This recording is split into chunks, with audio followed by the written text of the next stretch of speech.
Graça e paz da parte do Eterno para você e todos os seus.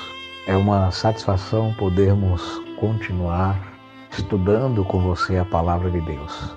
Continue conosco porque vamos dar sequência ao nosso estudo. Mas antes, se você não é inscrito, inscreva-se em nosso canal. Ative o sininho e também dê o seu like, o seu joinha. Faça o YouTube reconhecer este canal que deve ser publicado por conta do conteúdo que tem, que é de altíssima qualidade. Então vale a pena. Seja mais um integrante, tá bom? Vamos então ao nosso estudo de hoje. Pois é, amados, e o nosso tema está aí, primeiros escritos à luz da Bíblia, e o tema que vamos trazer hoje é a mensagem do terceiro anjo. Apocalipse capítulo 14, versos 9 ao 12, está escrito: Seguiu-se a estes outro anjo, o terceiro, dizendo: Se alguém adora a besta e sua imagem, e recebe o seu sinal na testa ou na mão, também o tal beberá do vinho da ira de Deus, preparado, não misturado, no cálice da sua ira. A fumaça do seu tormento sobe para todo sempre, sem descanso nenhum, nem de dia nem de noite. Os adoradores da besta e da sua imagem, e qualquer que receba o seu sinal, ou o número do seu nome. Aqui está a paciência dos santos. Aqui estão os que guardam os mandamentos de Deus e a fé de Jesus. Este é o texto que anuncia a mensagem do terceiro anjo em Apocalipse 14. No verso 9, ele segue os primeiros dois. O primeiro anjo anunciou a mensagem: Temei a Deus e dai-lhe glória, pois é chegada a hora do seu juízo. O segundo anunciou a queda de Babilônia. O terceiro anuncia uma advertência contra a adoração à besta e sua imagem e apresenta quem são os santos. Este é o foco das três mensagens angélicas. As características principais contidas na terceira mensagem são a obediência aos mandamentos de Deus e a fé de Jesus. Claro, sem dúvidas, isso está escrito aqui. Porém, não é esse o conteúdo do que vamos ler agora no livro Primeiros Escritos. A terceira mensagem dos primeiros escritos é outra. Descubra qual é a partir de agora. Você percebe quando lê aqui no livro que o assunto é trocado, as informações são totalmente diferenciadas. Olha só, ela diz aqui que quando Jesus estava no lugar santíssimo, no momento em que Jesus passou, presta atenção agora, para o lugar santíssimo do santuário, aí começa a partir daqui. Por aqui a gente já vê que a mensagem da mensageira do Senhor, que é assim que ela se intitula, está exatamente dentro do contexto da doutrina do santuário, pregada por Miller e endossada pela visão que se diz ter sido do Irã Edson. Documentos provam isso, mas a gente sabe bem que o problema está na mensagem e não no mensageiro, né? Então, considerando a questão, a mensagem dizia que Jesus passava para o lugar santíssimo. Como a dedução do Irã Edson, que é bem provável que seja uma dedução dele, foi tratada na mesma medida em que o entendimento foi adequado, Ellen G. White então dá essa explicação aqui, com o entendimento mais eficaz segundo o Adventismo. E daí o que acontece? Olha só aqui. Ela diz assim, que outro poderoso anjo foi comissionado, ela disse aqui, está aqui no texto do livro, para descer à terra. Está errado isso aqui. Esse anjo não foi comissionado para descer à terra. Esse anjo foi comissionado para voar pelo meio do céu. Apocalipse, presta atenção, vou só ler aqui os versos iniciais, verso 6. Apocalipse 14, verso 6, diz assim: Vi outro anjo que voava pelo meio do céu. No verso 8 diz: Seguiu-se a este outro anjo, o segundo. Como que ele seguiu? Voando pelo meio do céu. Verso 9. Seguiu-se a estes o outro anjo, o terceiro. Então João viu um anjo que voava no meio do céu e na sequência mais dois. João não precisava repetir que eles estavam voando pelo meio do céu. Eu não vou dar detalhes aqui sobre o meio do céu, o propósito não é esse, é só para você ficar sabendo do texto. E aqui ela está dizendo que esse anjo, terceiro anjo, foi comissionado para descer à terra. Foi posto na mão do anjo um pergaminho. Ela viu que foi colocado. Ela não disse aqui quem foi que colocou, mas disse que tinha um pergaminho na mão do anjo. Muito bem, muito claro que essa mensagem não é a da Bíblia. Não é? Eu estou rindo porque eu estou falando assim, né, como uma espécie de narrativa. Mas é fato de que a mensagem não é da Bíblia, porque aqui a mensagem da Bíblia é completa. E olha só que interessante. Ela diz assim, que o anjo disse o anjo, serão trazidos e encerrados o combate contra a besta e sua imagem. Aqui o anjo, segundo ela, está falando que o combate, o combate à besta e sua imagem está para ser encerrado. Então veja que a mensagem dela aqui, na página 254, eu vou até dar a página aqui para você poder ler no seu livro aí. Ela está aqui deixando claro que essa mensagem aqui já é também uma mensagem para uma nova data da volta de Cristo, tá? Mas essa mensagem está no Apocalipse? Resposta: não está. Essa mensagem não se encontra no livro do Apocalipse. Portanto, nós precisamos considerar desde já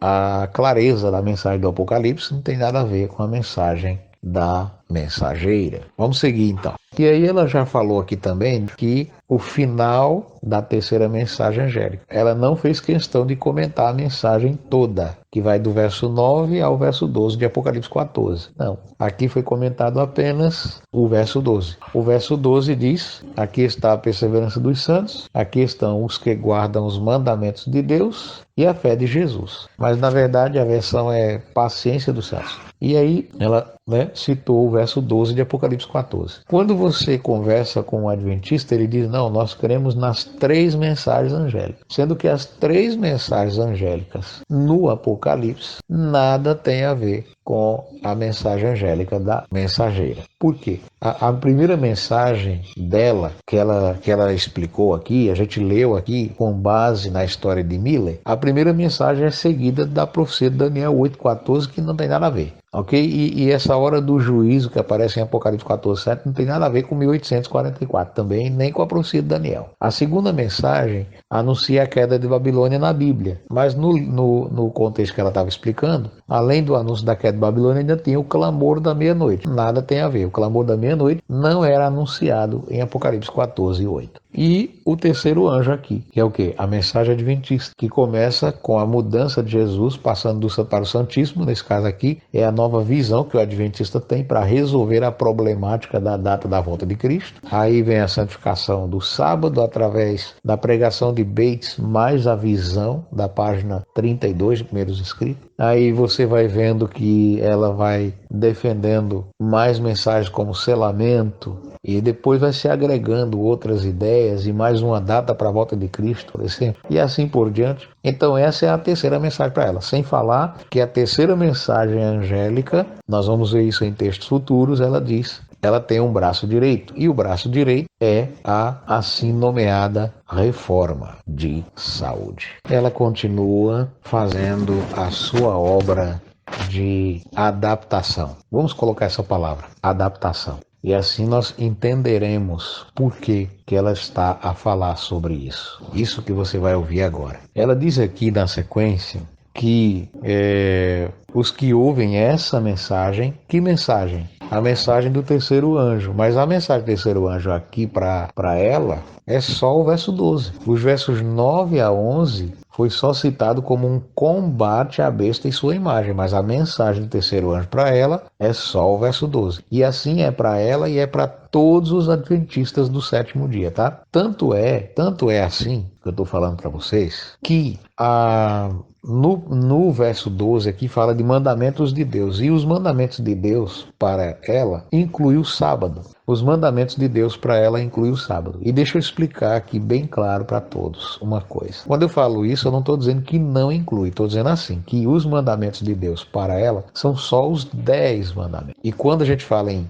os 10 mandamentos, nós estamos falando da base de toda a lei, mas os adventistas não entenderam isso. Para os adventistas, os 10 mandamentos não é a base de toda a lei. Para os adventistas, os 10 mandamentos é uma parte da lei chamada de lei moral, quando na verdade os 10 mandamentos é a lei soberana que revela o Criador, o caráter do Criador. Eles até falam que a lei de Deus, os 10 mandamentos, revela o caráter de Deus. Eles até falam isso, mas observe, sempre no diminutivo. Eles exaltam mais apenas o sábado. O sábado é o único mandamento exaltado na igreja adventista. E ela chega a dizer, né, na sequência, ela vai dizendo que muitas pessoas que eram ignorantes, porque Jesus estava agora em pé diante da arca de Deus, fazendo uma intercessão final pelo povo dele. Aí ela explica aqui que Jesus estava intercedendo e essa expiação tanto era feita por justos mortos. Então, pelo teor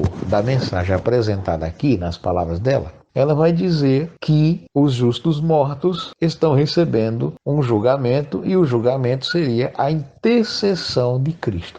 Gente, pelo amor de Deus, né? Sinceramente, eu não tenho notado que essa aberração ia sair aqui nesse comentário meu, mas está aqui, está aqui. Ela chega a dizer esse detalhe de que os justos mortos e os justos vivos estão sendo ali passados pelo juízo, que no caso o juízo de intercessão. É uma expiação de intercessão. O sumo sacerdote, quando ele expiava pelos pecados do povo uma vez por ano, ele intercedia, né? Jesus está fazendo isso, segundo ela. Jesus está fazendo isso. E ela vai dizer aqui que Jesus, em sua obra de expiação final, né, ele está dando a oportunidade aos que foram fiéis e pecaram por ignorância. Por que pecaram? Porque não obedeceram à lei de Deus como um todo. E é claro, não escapa aí o entendimento de ninguém. Ela está falando do sábado. O sábado é ponto de salvação para o adventista. Não é um princípio a ser seguido, é um ponto de salvação. Infelizmente. Todos nós sabemos que o sábado é um princípio a ser seguido, mas não um ponto de salvação. Então há uma diferença nas duas questões em xeque. Ela está dizendo aqui, nesse texto, que esse povo era ignorante, pecaram, e Jesus aqui está intercedendo por eles, porque eles pecaram por ignorância. Aí depois diz assim, e quando o terceiro anjo anuncia a mensagem, aí diz aqui, então é que se vê luz sobre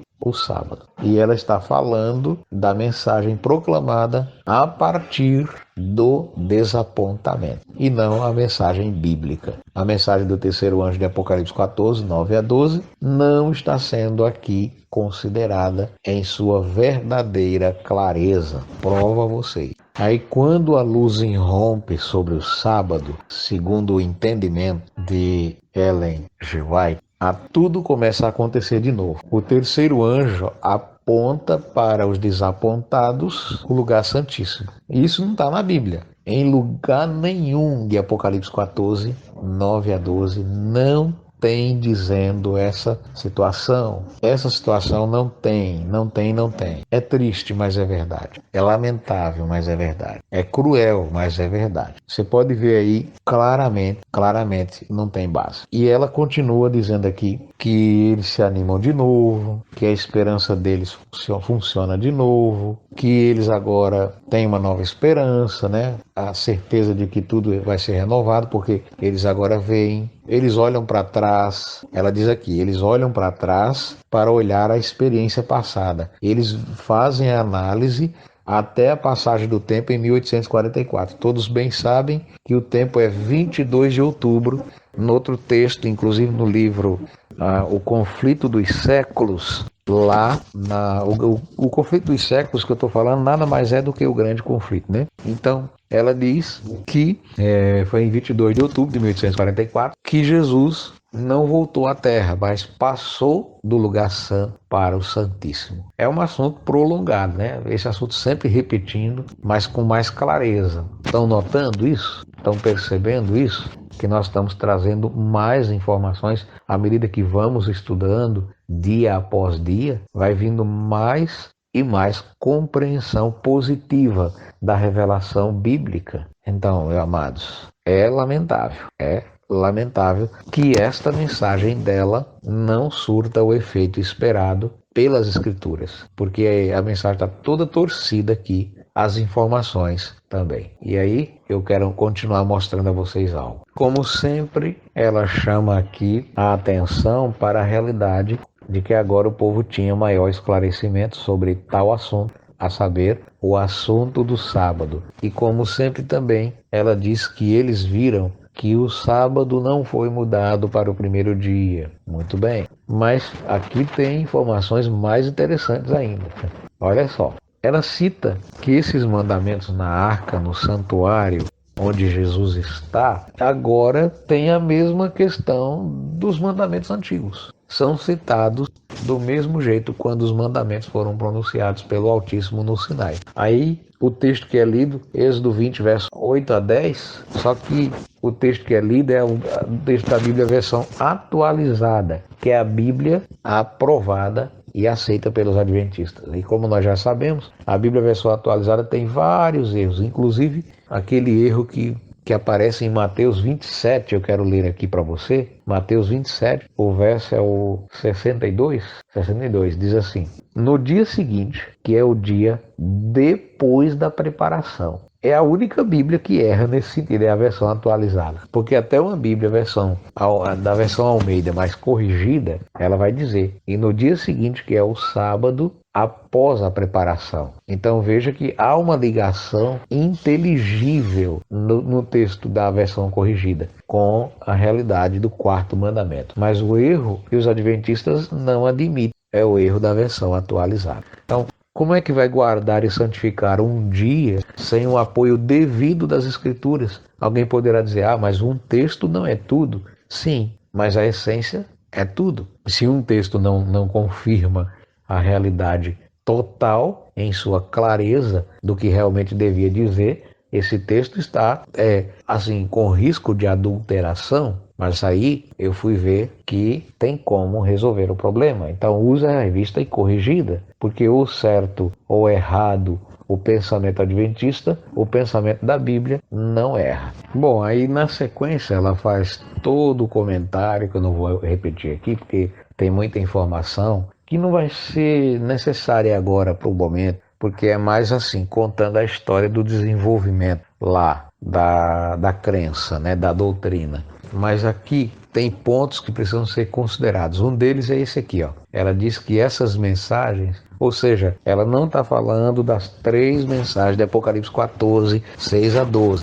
mas sim das mensagens proclamadas. Essas 3 mensagens que ela diz aqui é uma âncora para o povo de Deus. O povo de Deus para ela é o povo que guarda o sábado como ensina a Igreja Adventista do Sétimo Dia, ok? Nesse caso aqui, os reformistas até se alegram, porque tem aqui, ó, ela diz que eles unem a sua voz com o terceiro anjo. Ao eles unirem sua voz ao terceiro anjo, apontam para aqueles que não conhecem essas 3 mensagens o caminho do santuário, porque Jesus está lá desde 1844, ele está lá. E aí então as pessoas agora sabem o caminho para onde vão. Cristo diz que para chegar ao Pai tem que passar por ele, mas pelo que parece aqui, há na verdade um caminho que o Adventismo criou para poder se chegar a Jesus. De acordo com a Bíblia, a lei, os 613 mandamentos, serviu de aio para conduzir o ser humano a Cristo. Gálatas 3, 24, e não somente os 10 mandamentos fizeram isso. Assim, nesse caso, a gente já vai refutando com as Escrituras a propagável mentira. Por que a gente fala mentira? Mentira no contexto em que está sendo escrito aqui no livro, não na Bíblia. A Bíblia é clara. O Salvador realmente intercede por nós à destra do Pai. A gente sabe disso. Isto é o santuário, mas não significa que lá tem um prédio no céu e que realmente as coisas que estão neste santuário terrestre ou estavam, que era o antítipo, ou que era tipológico do que há no céu, ou das coisas celestiais, era sombra das coisas futuras, dos bens vindouros. Então é totalmente diferente a mensagem que ela ensina da mensagem que a Bíblia ensina.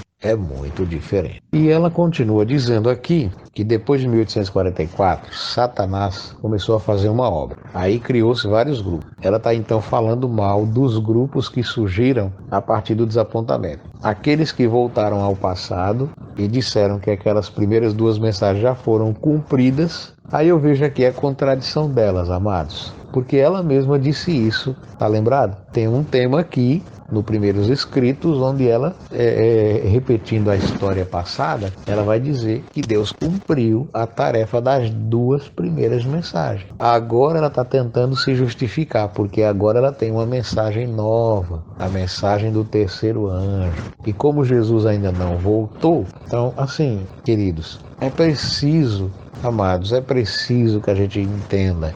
A pessoa fala fala que os outros estão corretos. E agora ela está dizendo que Satanás usou pessoas. Então, de forma indireta, se os irmãos lerem com atenção a página 257 do livro Primeiros Escritos, nesse ponto aqui onde eu estou falando, com cuidado, os irmãos vão perceber. Se os irmãos lerem indiretamente, ela está dizendo que ela é mensageira de Satanás.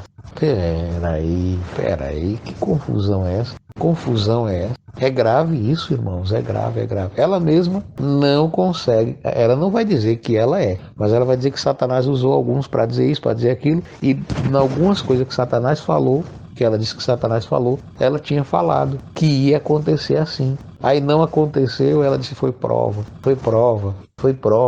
Aí agora ela tem uma visão de que depois de 1844 Satanás ia levantar um grupo que acreditava que as mensagens foram cumpridas. Ela disse isso no tema que nós vimos do santuário.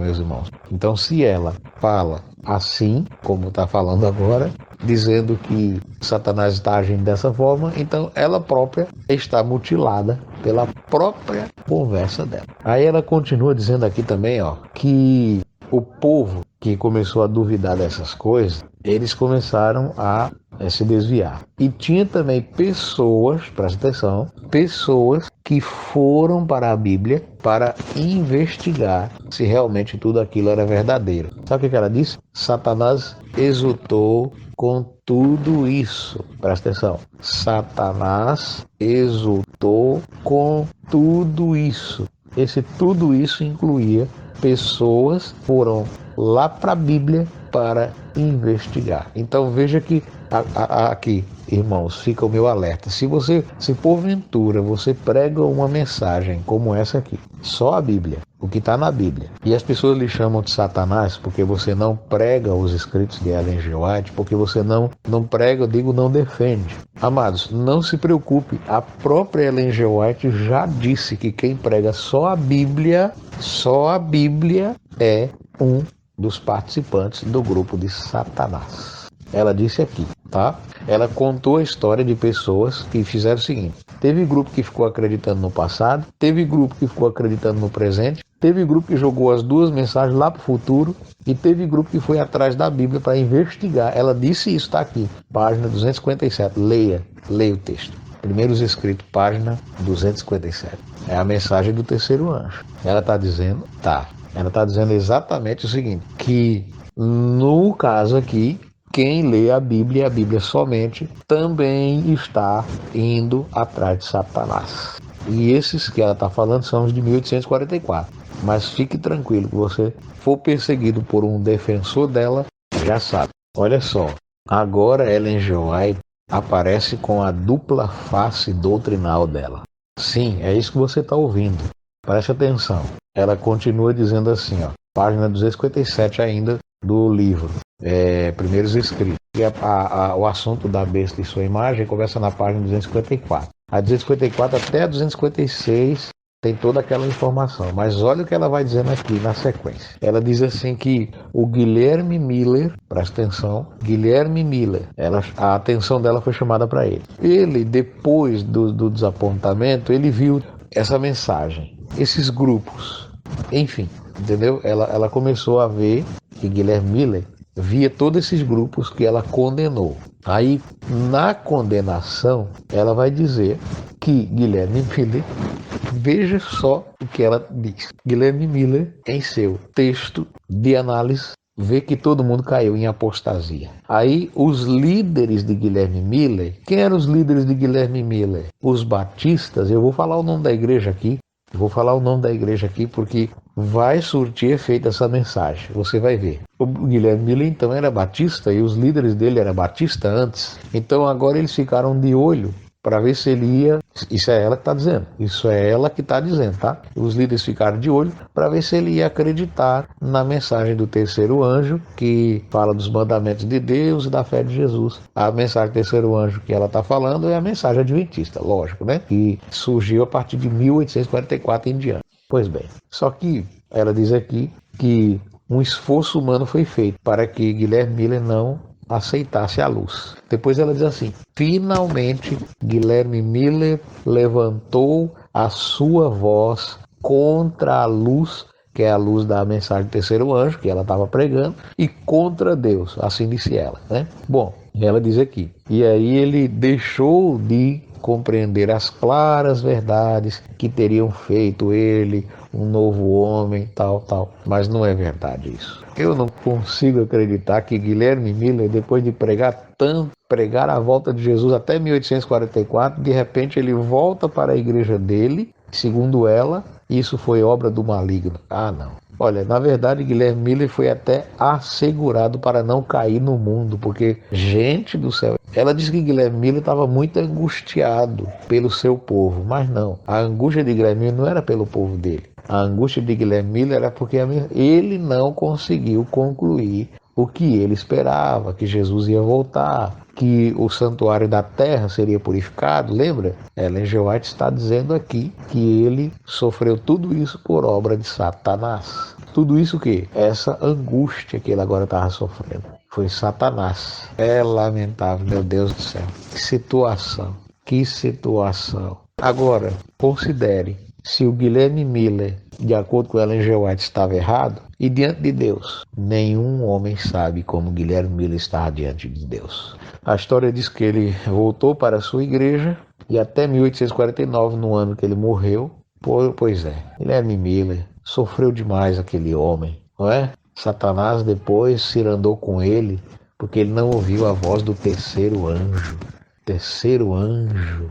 Que lamentável e lastimável é essa visão que Ellen White tem. E a coisa é mais séria, viu, amados? Amados, o negócio é grave. Vai continuando a leitura que você vai vendo. Ela diz aqui que ela vai falando de Guilherme Miller, que Guilherme Miller, durante todo esse restante de tempo, tentava se aproximar da verdade, mas os outros afastavam. E ele tentava aproximar-se, mas os outros afastavam. Aí sabe o que ela disse aqui? Deus permitiu que Guilherme Miller caísse sob o poder de Satanás e aí o domínio da morte. Ela está falando da morte de Guilherme Miller. Interessante. A mesma boca que diz que Deus enviou seu anjo ao coração de Guilherme Miller, página 229, é a mesma boca que agora diz que Guilherme Miller estava sobre o poder de Satanás, depois que não concordou com a mensagem do terceiro anjo. Atenção, o terceiro anjo pode mais do que Deus, hein? Sim, é esse o entendimento que Ellen G. White está trazendo aqui. Você lendo esse texto, você percebe isso. O terceiro anjo, a Igreja Adventista do Sétimo Dia, nesse texto, nas páginas do livro Primeiros Escritos, a página 254 até a página 257, você vê aí o terceiro anjo, que não é o de Apocalipse 14, tem poder sobre Deus para determinar que Guilherme Miller caiu sob o poder de Satanás. Só que ela diz assim também, para que ele não fosse influenciado pelos que são contra a verdade. Ou seja, ela ainda colocou na cabeça que Guilherme Miller acreditou na mensagem dela. Tá aí para você ler, eu não estou mentindo não, leia o texto. Páginas 254 a 257, tem todas em página 253 que começa, né? Desde a página 253, o final, até a página 257, por ali assim. Ela está falando sobre tudo isso que falei, mais a história de Miller. Eu não podia fazer esse estudo hoje, né? Se não fosse a Bíblia. Vamos ver quem realmente está sob o estandarte de Satanás. Você sabe bem, amado e amada, que a mensagem do terceiro anjo defende o sábado, né? E como Guilherme Miller não guardou o sábado, Guilherme Miller mesmo assim não está perdido. Olha o que ela disse aqui no final, está na página 257 do livro ainda. Página 257, o início da 258. Pode ler por ali, está por ali. Ela chega a dizer acerca de Guilherme Miller o seguinte, que Guilherme Miller não está perdido. Olha que interessante, a mesma boca que abençoa é a mesma que amaldiçoa. E é a mesma que reabençoa de novo. Ela diz assim, anjos vigiam sobre o pó deste servo de Deus, Guilherme Miller. Então Guilherme Miller era homem de Deus desde que o anjo falou com ele, segundo a declaração dela na página 229, até o instante em que ele foi desapontado no dia 22 de outubro de 1844. Dali para frente já foi Satanás que atacou Miller. Agora que ele morreu, em 1849, ela diz que ele é servo de Deus, que os anjos de Deus vigiam sobre ele. E ela também diz aqui que ele, Guilherme Miller, ressurgirá ante o toque da última trombeta. Eu confesso aos irmãos que eu tenho o desejo ardente de fazer uma mensagem com o tema A Salvação de Miller. E isso ia ficar nota 10.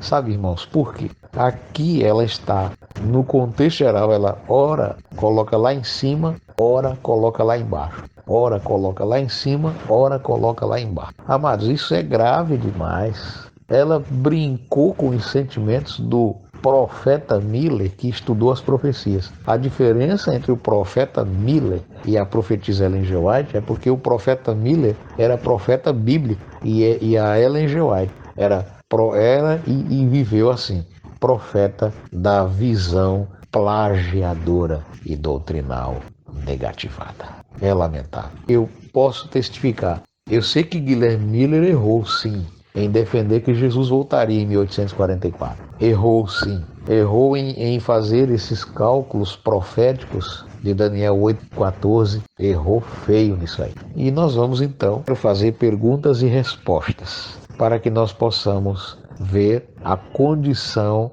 de Guilherme Miller e de todos os que recebem a salvação. Pergunta número 1. Quem é o Salvador? Isaías 43, versos 10 e 11. Está escrito assim: Vós sois as minhas testemunhas, diz o Senhor, o meu servo escolhido, para que saibais e me criais e entendais que eu sou o mesmo, e que antes de mim Deus nenhum se formou, e depois de mim nenhum haverá. 11. Eu sou o Senhor, e fora de mim não há Salvador. Eu anunciei, eu salvei, e Deus estranho não houve entre vós. Eu sou Deus. Então, amados, Deus está dizendo que Ele é o Salvador. Versos 11 e 12 de Isaías 43. Judas, verso 25, diz assim: ao único Deus, nosso Salvador, por Jesus Cristo. Então Deus é o nosso Salvador, Judas, verso 25, Isaías 43, 11 e 12, por Jesus Cristo. Lucas, capítulo 2, vou ler o 10 e o 11. Disse o anjo: não temais, eis que vos trago boa nova de grande alegria, que o será para todo o povo. 11. É que hoje vos nasceu na cidade de Davi o Salvador, que é Cristo o Senhor. Então aí está, Mateus capítulo 18, verso 11, porque o Filho do Homem veio buscar e salvar o perdido. Lucas 19, verso 10 confirma que o Filho do Homem veio buscar e salvar o perdido.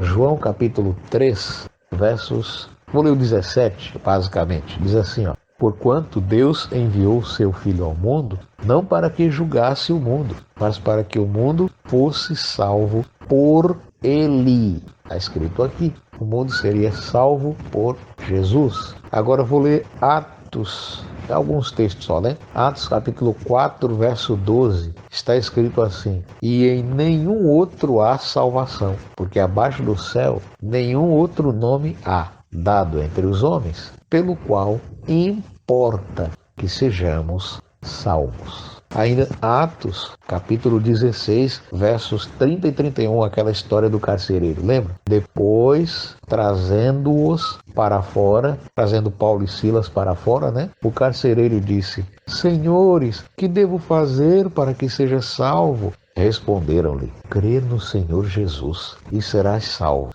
tu e tua casa. Romanos capítulo 10, versículos 9 e 10. Está escrito assim: se com a tua boca confessares a Jesus e em teu coração creres que Deus o ressuscitou dos mortos, serás salvo. Porque com o coração se crê para a justiça e com a boca se confessa. Observe, você crê para a salvação, verso 10 de Romanos 10, e confessa para a justiça. É isso? Não. Você crê para a justiça e confessa para a salvação, ou confessa a salvação. O que importa é isso. Confesse com a boca e creia com o coração. Está escrito aqui. Romanos 10, 9 e 10. E Hebreus ainda, capítulo 7, verso 25. Falando de Jesus, está escrito assim: por isso também pode salvar os que por ele se chegam a Deus, vivendo sempre para interceder por eles. E agora vem aqui a expressão de Jesus em João 11, 26. Quem crê em mim, ainda que esteja morto, viverá. O que esses textos todos nos lembram? Que Jesus é o meio pelo qual Deus salva quem Ele quer, não outra pessoa. Quem anuncia o juízo, mas não determina. Só Deus que determina. Só o Altíssimo que determina quais são os juízos sobre os pecadores. Encerro por aqui dizendo a você não tenha medo dos enganadores e seguidores da profetisa mentirosa. Está claro aqui, não tem como a gente negar. Infelizmente está escrito, não pode negar o que está escrito. E a Bíblia é clara. A verdade é a palavra de Deus. Cristo deixou este verso que eu quero repetir para todos. Santifica-os na verdade, Pai. A tua palavra é a verdade. João 17, 17. E não se fala mais nisso. Paz seja convosco.